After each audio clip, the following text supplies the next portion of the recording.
Vamos a continuar con nuestra serie hablando sobre los milagros de Jesús. Y recuerde que hemos estado viendo algunos de los milagros que se encuentran escritos en el Evangelio de Juan. Hemos estado hablando sobre el propósito de los milagros, por qué de los milagros, quiénes fueron los afectados por los milagros que Jesús hizo. Y yo creo que cada uno de nosotros aquí presentes hemos recibido un milagro de Dios. Yo creo que todos podemos dar testimonio de lo grande y maravilloso que Dios ha hecho en nuestras vidas. Pero quiero recordarle que cada milagro es... Dios no hace milagros, Jesús no hace milagros con el propósito de presumir, con el propósito de ¿cómo te diré? De hacerse sentir más grande que... ¿Cómo te diré? Como hacernos... por presumir, ¿cuál es la palabra correcta? Presumir. Sino que había un propósito. Y yo creo que cada uno de los propósitos es el que nosotros nos acerquemos más a Él, que busquemos de Él. Mas sin embargo hay personas que hemos visto que recibieron milagros y lo que ocurrió fue que se alejaron de Jesús. En la serie hemos visto los milagros escritos en el Evangelio de Juan. Por ejemplo, Juan capítulo 2, hablamos del milagro cuando Jesús convirtió el agua en vino. En Juan capítulo 4, el milagro cuando Jesús sanó al hijo de un hombre que trabajaba para el rey. En Juan capítulo 5, la sanación del hombre paralítico en el lago de Bethesda. Y Juan capítulo 6, hablamos sobre la alimentación milagrosa de miles y miles de personas con unos cuantos peces y unos cuantos panes. Bueno, el milagro que vamos a ver el día de hoy es el milagro cuando Jesús se acerca a los discípulos caminando sobre el agua. Y también se encuentra en el Evangelio de Juan. Así que vamos a seguir el Evangelio de Juan. Y este milagro ocurre unas cuantas horas después de que Jesús hubo alimentado a los miles y miles de personas. O sea que son dos milagros continuos, consecutivos. Mire, el milagro que vamos a ver hoy también se encuentra escrito en tres evangelios, o dos evangelios más. En el Evangelio de Mateo capítulo 14, el Evangelio de Marcos capítulo 6 y en el Evangelio de Juan capítulo 6. Así que vamos a agarrar lo que cada escritor ha dicho sobre el milagro y lo vamos a unir para tener un mejor entendimiento. Así de que no se confunda si usted en la pantalla ve versículos de Mateo o versículos de Marcos y versículos de Juan. Ambos, cada uno de ellos está narrando la misma historia, ¿ok? Solo que cada uno de un punto de vista diferente. Así que vamos a ver pues qué fue lo que pasó en la introducción a este milagro, cuando Jesús caminó sobre el agua. Poco después de que Jesús haya alimentado a la multitud, dice que aquellos hombres, entonces, viendo la señal que Jesús había hecho, dijeron, o sea, toda la multitud que había sido alimentada, dice, este verdaderamente es el profeta que había de venir al mundo. Pero entendiendo Jesús que iban a venir para apoderarse de él y hacerle, ¿qué iban a hacer? Rey. O sea que las personas que se acababan de alimentar, que tenían el estómago lleno, ya no tenían hambre, ya no tenían ninguna necesidad. Las que se habían beneficiado del milagro que Jesús había hecho, ahora estaban pensando o estaban tramando en agarrar a Jesús, probablemente ponérselo entre los hombros y llevarlo a la ciudad de Jerusalén y postularlo como rey. Pero había un problema. ¿Cuál era? Que Jerusalén ya tenía un rey. ¿Recuerdan el capítulo 2 cuando Jesús sanó al hijo de un hombre que trabajaba para quién? Para un rey. ¿Ok? Entonces Jerusalén ya había un rey, ya tenía un rey terrenal. Hubiera sido... ¿cómo se llamaba el rey? Este rey se llamaba Herodes Antipas. ¿Ok? Este probablemente fue el mismo rey que mandó asesinar a Juan el Bautista. Así que, ¿qué hubiera ocurrido? Imagínense que llega la multitud de personas con Jesús en los hombros para postularlo como rey. Muy seguro, este rey, Herodes, hubiera mandado a su ejército para que, no sabes qué, salgan y quítenme a todos estos que me están haciendo un alboroto. Hubiera mandado a asesinar a muchos de los que estaban postulando a Jesús. Así que, para no hacer eso, o sea, ¿qué es lo que hace Jesús? ¿Cómo responde Jesús? Fíjense lo que hace. Enseguida Jesús, hizo a sus discípulos entrar en la barca e ir delante de él a la otra ribera, o sea, a la otra orilla, hacia otra costa, entre tanto que él despedía a la multitud. Entonces Jesús se queda ahí y le dice a la multitud: ¿saben qué? Por favor, ya regresen a su casa, ya es poco tarde, ya es noche. Y a los discípulos les pide que se suban a una barca. Mire, pero al parecer los discípulos no querían irse. No querían dejar a Jesús ahí solo. ¿Por qué? Porque Mateo dice, enseguida Jesús hizo. Ahora, la palabra hizo en el griego original es la palabra anankazo. Anankazo, que significa que significa que los obligó, o sea, Jesús se impuso. En otras palabras, podríamos decir que Jesús los forzó a subirse a la barca para que se salieran de ahí. Ahora, ¿por qué no se querían ir? ¿Sería que ya era muy tarde para ellos salir en una barca y cruzar el lago? ¿Será que no querían dejar a Jesús solo? ¿O será que como ellos eran pescadores, algunos de ellos eran pescadores y conocían el mar, los tiempos, el clima, podían ver que no era favorable para ellos en ese momento subirse a la barca y salir? Pero en realidad no sabemos por qué no se querían ir. ¿Por qué Jesús los tuvo que forzar a que se subieran a la barca? Pero mire, al final, y yo imagino que renegando, los discípulos se subieron a la barca. Así como cuando a usted no quiere hacer algo, pero sus padres o la misma palabra nos pide hacerlo, ¿y qué hace uno cuando no lo quiere hacer? Empieza a renegar, empieza a hacer su berrinche. Yo me imagino así a los 12 discípulos, haciendo berrinche, renegando porque no se querían subir, pero al final de cuentas se subieron. Entonces, se suben a la barca, la multitud se fue. ¿Y qué es lo que hace Jesús? Subió al monte a orar aparte. Y cuando llegó la noche, estaba ahí solo. Para darnos una idea de cuánto tiempo ha pasado, o sea, de cuando Jesús alimentó a los miles y miles de personas hasta este momento, ¿cuánto tiempo ha pasado? ¿Cuántas horas han pasado? Bueno, nos podemos dar una idea por lo que dice Mateo. Escuche, cuando anochecía, está hablando de la multiplicación de los panes. Cuando anochecía, se acercaron a él sus discípulos diciendo: Señor, el lugar es desierto y la hora es pasada. O sea que cuando Jesús alimentó a los miles y miles de personas, apenas estaba anocheciendo, ¿ok? Ya estaba llegando la tarde. Entonces, ahora en Mateo capítulo 14, versículo 23, que acabamos de leer, nos dice que Jesús se quedó solo, se subió al monte a orar. ¿Por qué? Porque a la noche ya había llegado, ¿ok? Entonces,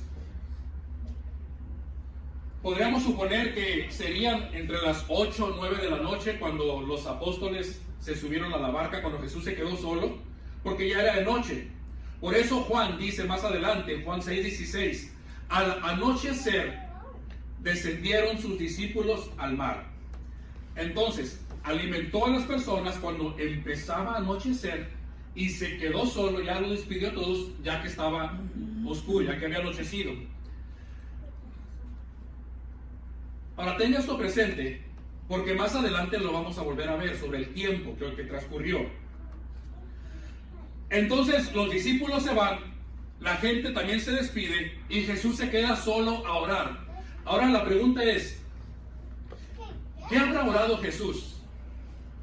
Yo me imagino que Jesús estaba dando gracias a Dios por todo lo que había ocurrido durante el día.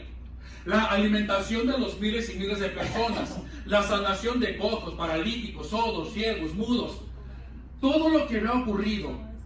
Jesús estaba dando gracias a Dios en la oración. Probablemente estaba orando y pidiéndole a Dios que protegiera y cuidara a la gente que se acababa de ir. Recuerda, era un lugar desierto, era de noche y todos iban regresando a casa. Señor, cuídalos por favor, que lleguen con bien. Probablemente estaba orando por los discípulos que se habían subido a la barca para cruzar e ir a otro lugar.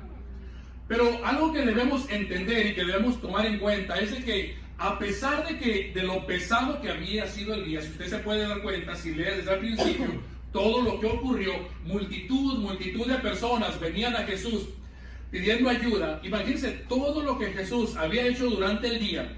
Me imagino que estaba cansado en su humanidad, estaba cansado, estaba fatigado, quería descansar. Mas sin embargo, lo primero que él hace es que se pone a orar a Dios. Y mire, y le digo porque muchas veces nosotros en la actualidad vemos la oración como una carga, en vez de una bendición, un beneficio, algo que nos debería de dar aliento. Llegamos al final del día a la casa, llegamos cansados, llegamos fatigados, lo único que queremos es comer y la cama, o muchas veces la televisión y todo eso, y llegamos con otras prioridades y terminamos el día sin orar.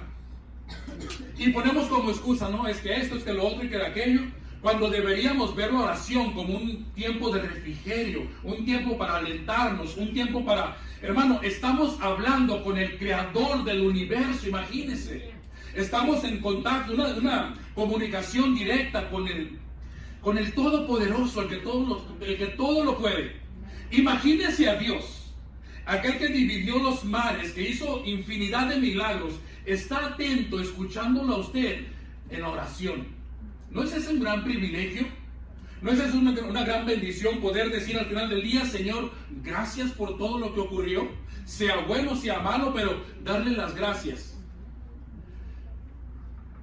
No vea la oración como una carga más en su vida. No vea como algo más que tengo que hacer. Ay, lo tengo que hacer.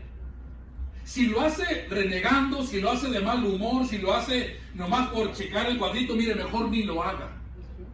Porque yo le aseguro que si usted lo hace así, probablemente Dios ni siquiera inclina su oído, ni siquiera le está poniendo atención. Cuando lo haga, hágalo con agradecimiento. Hágalo con amor, con sinceridad. Diga, Señor, gracias. Y empiece a platicar con Él. Bueno, es lo que hizo Jesús. Se quedó solo y empezó a orar. Ahora, Jesús está en tierra orando, mientras los 12 discípulos, ¿qué están haciendo? Bueno, ellos iban cruzando el mar hacia Capernaum y estaba ya oscuro y Jesús no había venido con ellos. Ahora, cuando habla de mar, no se refiere a un océano, no es el mar Atlántico, el mar Pacífico, no. Simplemente era un gran lago lo que están cruzando aquí. Mire, para que se dé una idea, aquí fue donde Jesús alimentó a las personas junto al mar de Tiberias, y ellos se dirigen a Capernaum. Están recorriendo esta distancia de que está aquí. O sea, ese gran mar que habla la Biblia, en realidad es un gran lago, es un lago donde Jesús pasó gran parte de su ministerio. Bueno, continúa Mateo y dice, y ya la barca estaba en medio del mar, azotada por las olas, porque el viento era contrario. Aquí probablemente nos podemos dar cuenta de una de las razones por las cuales los discípulos no se querían subir. Ellos veían el clima, veían las nubes, veían la brisa que empezaba a aumentar, y ahí están las consecuencias, ¿verdad? Y ya estando en medio del lago, dice que el viento les azotaba, o sea, les causaba gran problema a ellos seguir avanzando. Juan dice, y se levantaba en el mar con un gran viento que soplaba.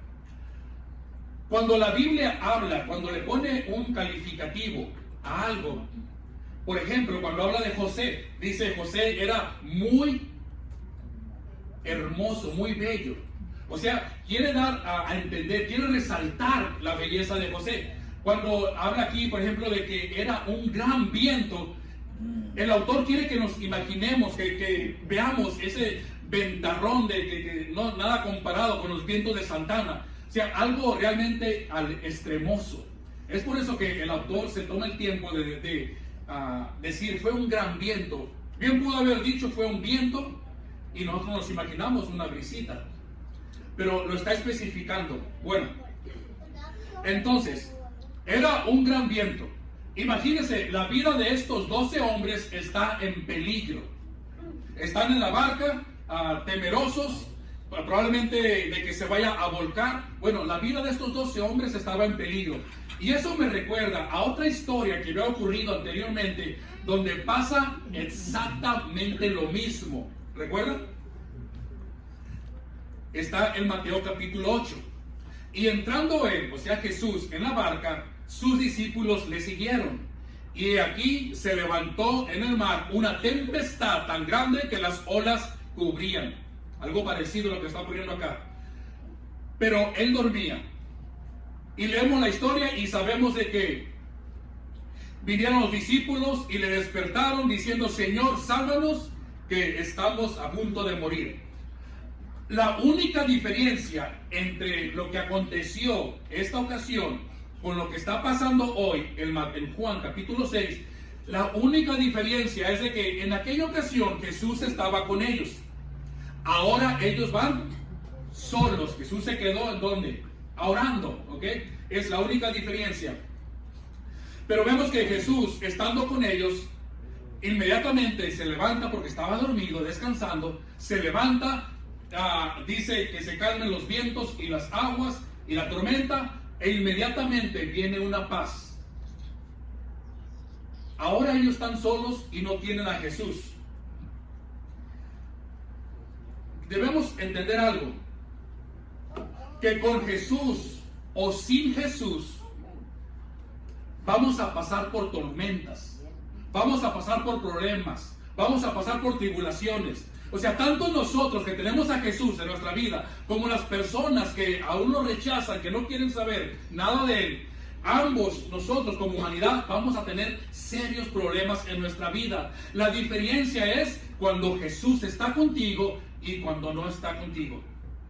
Porque déjale digo que yo prefiero ver pasar una tormenta con Jesús que vivir en la tranquilidad sin Él. Y es lo que está ocurriendo aquí. Mire, ellos están solos.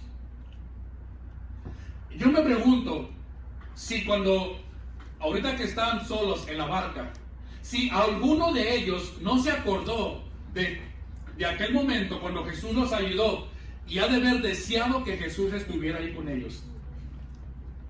¿Por qué no se vino Jesús como en la otra ocasión?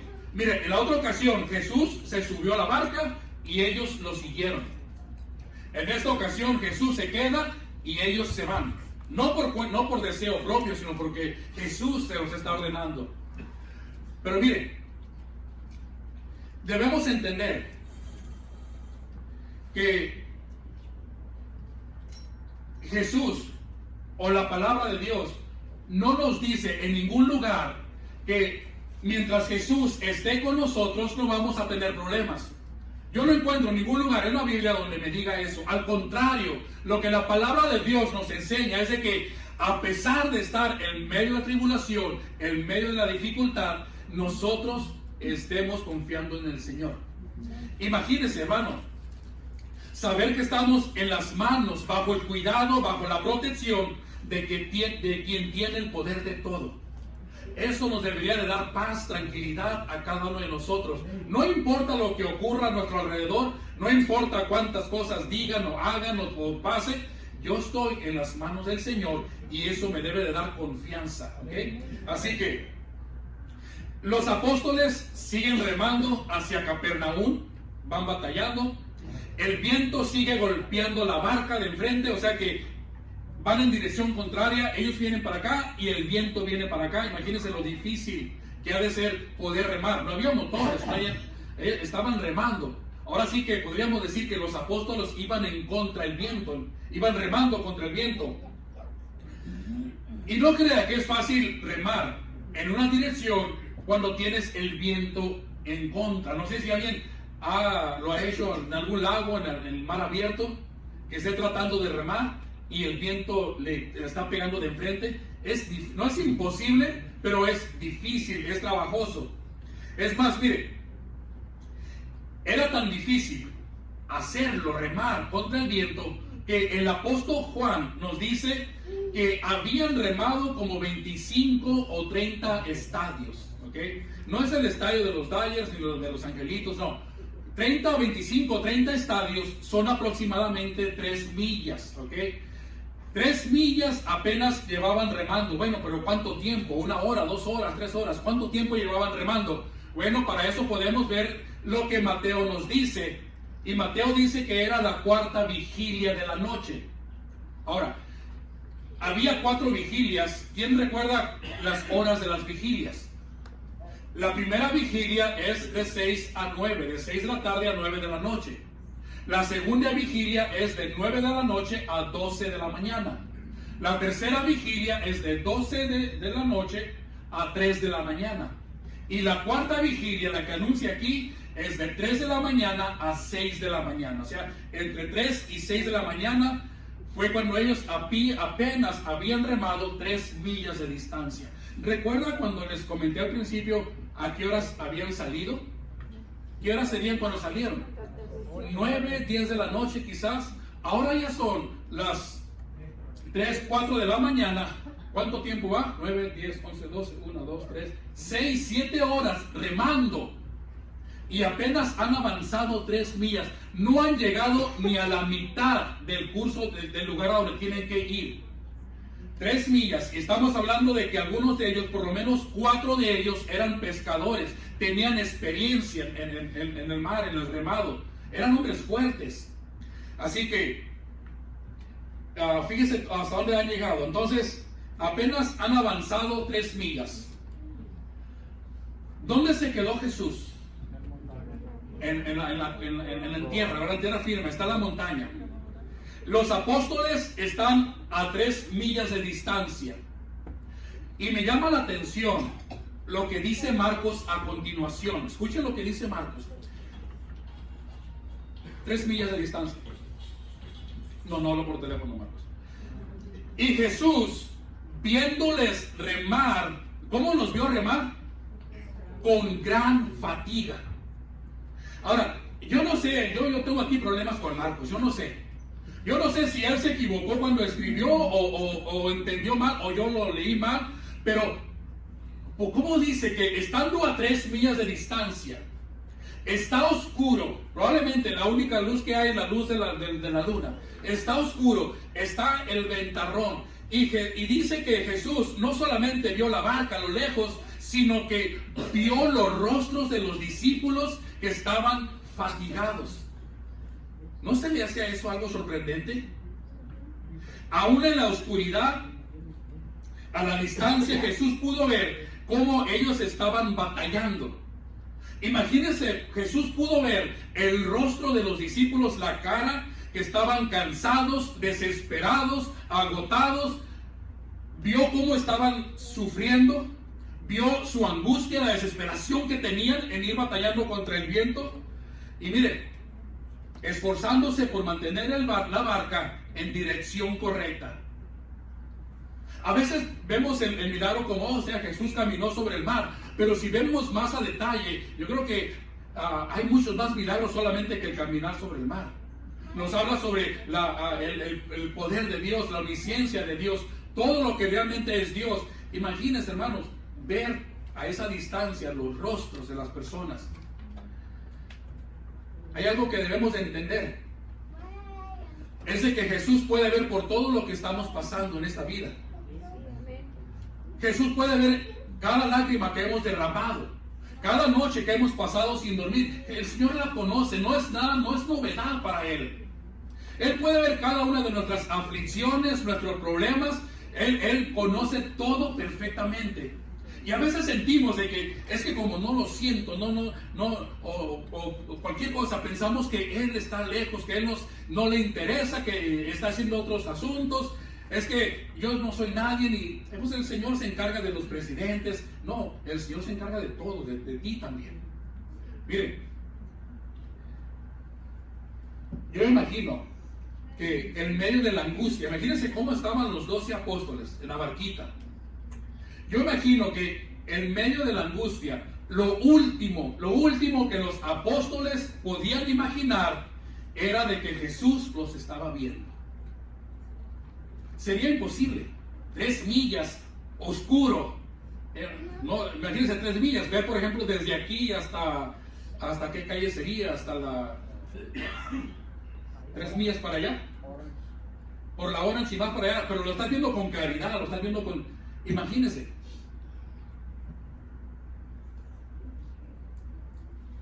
Entonces, ¿qué hace Jesús? Jesús está viendo la angustia de ellos, la desesperación, el sufrimiento. ¿Y qué hace? ¿Los deja solos? Miren. Y Jesús, viéndoles remar con gran fatiga, vino a ellos andando sobre el mar y quería ¿qué? ¿Qué quería Jesús? O sea que si aquí viene la barca, Jesús quería pasar y decirles va. No, ¿verdad? Bueno, la traducción correcta no es de que Jesús les quería ganar, pero la traducción correcta es de que Jesús quería estar ahí. Jesús quería ir junto a ellos, o sea, no pasarlos, no dejarlos, sino ir junto a ellos, a la par de ellos, es la traducción correcta. Entonces, literalmente no dejarlos solos, sino ir acompañándolos. Me llama la atención que en ese momento, aunque ocurrió, la intención de Jesús no fue calmar las aguas inmediatamente como lo hizo en otra ocasión. Vamos a pasar por la tormenta, vamos a pasar por el problema, pero juntos. Yo vengo con ustedes. ¿Y qué fue lo que pasó? Vieron a Jesús que andaba sobre el mar y se acercaba, imagínense la impresión de estos hombres, y se acercaba a la barca y tuvieron, ¿qué tuvieron? ¿No se les hace extraño que hayan tenido miedo? ¿Por qué? Marcos nos dice, pensaron que era un fantasma y gritaron. Ahora la pregunta es, ¿por qué tuvieron miedo al ver a Jesús? ¿Por qué lo confundieron con un fantasma? ¿Saben por qué? Yo me imagino, ¿será porque no lo estaban esperando? No sé si usted ha estado en casa, está sola en casa, sabe que su esposo o sus hijos o alguien va a venir. Usted sabe que van a venir, pero no lo está esperando a cierta hora. Y usted está solo y de repente oye que abren el cerco, abren la puerta, y usted se asusta. ¿Qué está pasando? ¿Quién es? Y hasta que lo ve, pues eras tú. Es que no te esperaba tan pronto, no te esperaba que llegaras a esta hora. Algo así pasó con ellos. Ellos están temblando, pensaron que un fantasma, porque no lo estaban esperando. Jamás se imaginaron que Jesús podría llegar a ellos estando en medio del mar. ¿Y sabe que algo semejante pasa con nosotros? Para los apóstoles, los fuertes vientos, las olas, iban a hacer imposible que Jesús se acercara. Por eso no lo esperaban. Muchas veces nosotros actuamos igual que ellos. Pensamos que la situación por la que estamos pasando, lo grande de la tormenta, lo serio de la enfermedad, sea lo que sea, pensamos que va a ser un obstáculo para que Jesús venga a nosotros y nos traiga confort, nos traiga paz. Mire,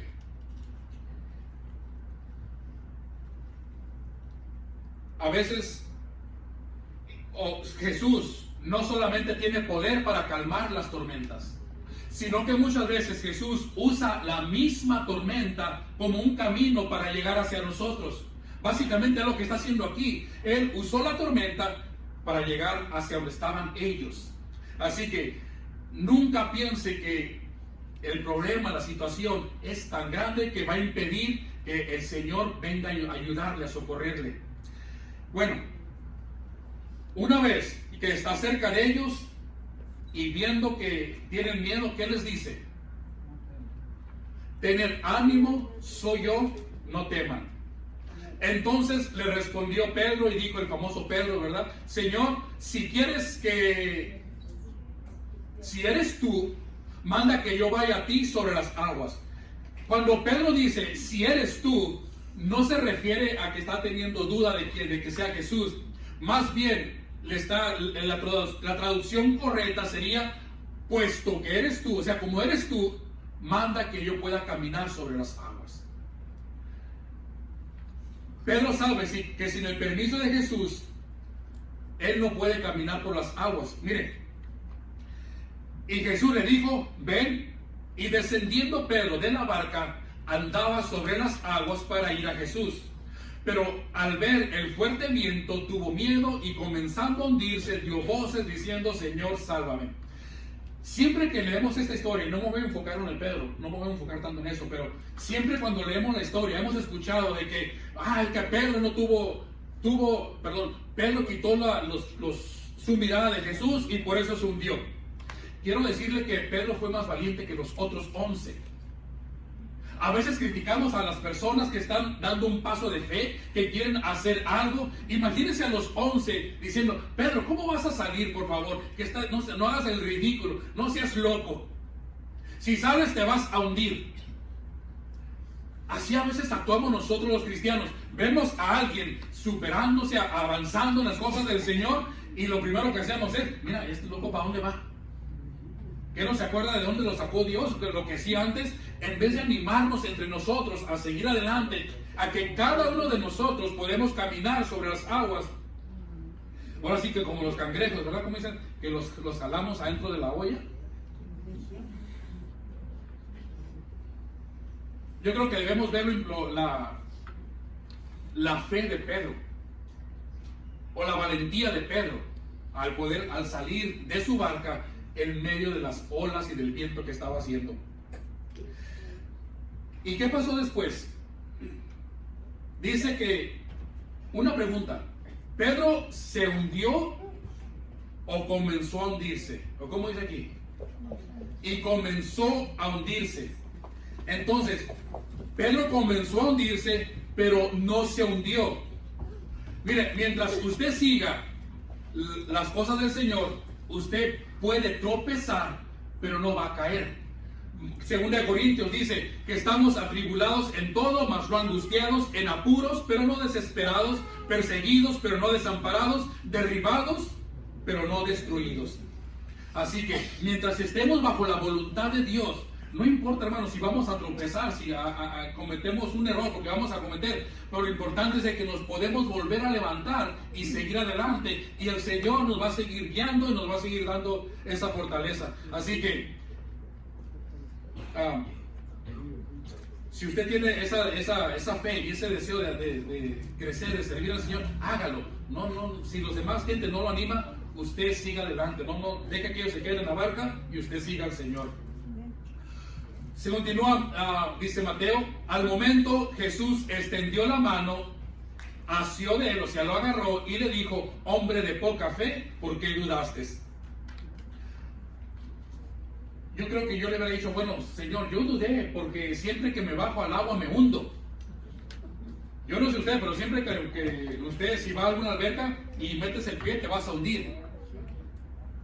A veces pensamos de que como siempre pasa esto, el Señor no tiene el poder para cambiar eso que siempre pasa. Es que siempre hago esto y nunca resulta, nunca se soluciona el problema. Bueno, ahora no lo hagas solo, hazlo con el Señor.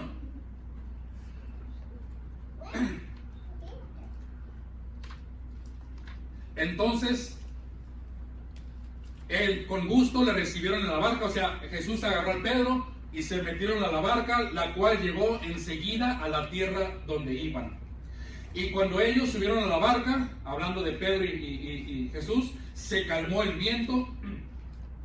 Entonces los que estaban en la barca vinieron y le adoraron, diciendo, ¿qué dijeron? Verdaderamente eres el Hijo de Dios. ¿Cuál fue el propósito de este mensaje, de este milagro? Podemos ver más adelante, abra su Biblia en Juan capítulo 6, estamos en el 6, unos versículos más, versículo 66, 66, lo que ocurrió después. Recuerda que Jesús empieza a hablar a las personas y muchos de ellos se empiezan a ir, no quieren saber nada más de Jesús. Pero escucha lo que pasa, Juan 6, 66. Desde entonces, muchos de los discípulos se lo volvieron atrás. O sea, ya no quisieron seguir a Jesús y ya no andaban con él. Dijo entonces Jesús a los 12, o sea, les pregunta a los 12, ¿quieren acaso irse también ustedes? ¿Y qué le contestaron ellos? Nosotros hemos creído y hemos visto nosotros hemos creído y conocemos que tú eres el Cristo, el Hijo del Dios viviente. Lo que pasó en la barca, lo que ellos vieron, porque ellos son los únicos que vieron a Jesús andar sobre el mar. Lo que ellos vieron en la barca les sirvió para que cuando los demás se fueron, ellos dijeron, no, nosotros nos quedamos. ¿Por qué? Porque nosotros hemos creído y conocemos. O sea, nosotros debimos hacer ese milagro, caminar sobre el mar. Entonces, fue por eso que ellos no se alejaron de Jesús en esta ocasión como lo hicieron todos los demás. Miles y miles de personas que habían recibido la bendición, que habían sido beneficiados por los milagros de Jesús, terminaron yéndose. Quiero que entienda que Jesús no caminó sobre el mar para enseñarnos cómo nosotros poder caminar sobre el mar. Ese no es el propósito, sino para demostrar cómo Él nos puede cuidar, nos puede guiar, nos puede ayudar, nos puede alentar, nos puede sacar de cualquier problema. Que lo que ocurra no es ningún impedimento para que Él pueda acercarse a nosotros. Y lo importante es de que cuando Dios haga algo en tu vida, no olvides en darle la honra y la gloria de Él. A Él siempre ten presente de que Él está atento de todo lo que ocurre. Así que usted decide si te quedas en la barca sin Jesús o sales de ella y empiezas a caminar con Él. Pero hay que tener fe, porque el caminar con Jesús, el estar con Jesús, no quiere decir que no va a haber problemas. Sí va a haber problemas, va a haber tribulaciones, pero Él va a estar ahí contigo. Bueno, este es el milagro que Jesús hizo. La próxima semana vamos a hablar sobre el otro milagro, bueno, el próximo milagro que viene en el Evangelio de Juan. Yo le comentaba a los hermanos que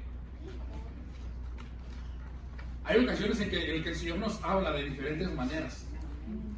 A veces uno anda por tribulaciones. Yo les contaba que hubo un tiempo en que yo estaba, uno se siente afligido, sin ganas de seguir adelante. Y hubo un tiempo que yo me sentía así. No estoy hablando de años atrás, estoy hablando de meses atrás. Decir, no de tirar la toalla, eso jamás lo voy a hacer. Pero llegan momentos en que las piedras están tan grandes que te da flojera levantar el pie y cruzarlas. Y yo me sentía sin ganas. Y yo le decía a los hermanos, mira, cierta ocasión, nunca me ha pasado, en la mañana cuando salía, pasaba un carro más bien en el freeway, y el carro traía un sticker. Y ese sticker decía, mantén la calma y sigue adelante. Y me lo encontré un día y lo vi. ¿Será que el Señor me está hablando? Al siguiente día, igual, en el mismo lugar, diferente carro, me vuelvo a encontrar el mismo el sticker, mantén la calma y sigue adelante. ¿Sabe que? Dije, el Señor me está hablando o me está tratando de decir algo. Me dice, hey, tonto, ¿qué traes? ¿Qué está pasando contigo? ¿Sabe que eso me ayudó a mí realmente para decir realmente qué está pasando conmigo? No con mi fe, pero ¿por qué me siento así? Teniendo un Dios tan grande y poderoso. Y me dio ánimo para seguir adelante. Y sabe que, hermano, ahora como ya estoy bien, por más que los busco, no me encuentro esos dos carros. No me los encuentro. Ya no lo he visto. Pero lo que le quiero entender es de que esté atento. Dios nos habla de diferentes maneras. No estoy diciendo que le va a hablar así, no sé, ¿verdad? Pero nos habla a través de su palabra, principalmente y únicamente a través de su palabra. Pero hay muchas manifestaciones, muchas cosas que Dios usa, la naturaleza, nos habla a través de la naturaleza, de otro hermano, de una alabanza, de un mensaje, que debemos estar atentos a lo que Dios nos quiere decir. Muchas veces estamos tan afligidos que cerramos nuestros oídos y decimos, ya no quiero saber nada. Pero a mí me ayudó a seguir adelante, bueno, a pasar ese momento triste. Y yo sé que lo puede hacer con todos y cada uno de nosotros. Así que solo se lo digo para que no piense que todos estamos exentos y que siempre pasamos por tribulaciones. Pero tenemos un Dios grande. Amén. Padre, te damos gracias, Señor, por tu palabra. Ayúdanos a seguir adelante, Señor, a ir en contra de los vientos, Señor, y a pesar de saber que a pesar de todo, tú estás siempre junto a nosotros, Señor. Saber que nos llevas de la mano, Señor, que estamos refugiados ante tus alas, Señor, que tú eres el Todopoderoso que nos protege, que nos cuida, Señor, que nos guía. Y, Señor, que sabemos que todo será conforme a tu voluntad. Así que, Padre bendito, pues ayúdanos y que podamos siempre, siempre, siempre, siempre, en cada uno de nosotros, Señor, dar ese testimonio de la fe que tenemos en ti, Señor, y aprovechar nuestras debilidades, porque en ellas es cuando tú te manifiestas más, Señor, y nos haces ver la grandeza, Señor, de tu amor y tu misericordia. Así que gracias te damos por todo.